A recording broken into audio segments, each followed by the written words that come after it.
تھی جب تک لوگوں کو کھانے پینے کے لیے کھلا نہ مل جاتا.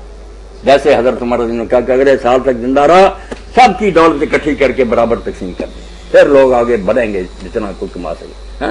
ایک طرف ارب پتی پتہ ہی نہیں ان کی دولت, دوسری طرف بھوکے مر رہے ہیں. یہ ٹیکس وغیرہ بھی ہے, یہ سارا بوجھ مجھ پر ہی نزلہ گرتا غریب پر. جو بڑے ہیں دیتے, یہ جاتے ہیں افسر رشوت لے کر آ جاتے ہیں, ان کا کچھ بھی نہیں بگڑتا, سارا نزلہ عوام پر غریبوں کو. اس ظالمانہ نظام میں تو حال یہ کہ ابن حزم رحمۃ اللہ علیہ فرماتے ہیں اگر کوئی آدمی بھوکا مر گیا نا, خودکشی کر لی اس نے, تو قیامت کے دن اس کو اللہ پکڑے گا کہ تو نے ان کا مال کو نہیں چھینا, ان کے مالوں میں تیرا حق تھا, تو مرا کیوں تھا, چھین لیتا جس کا, کسی کی دکان توڑ لیتا, کسی کا بینک لوٹ لیتا.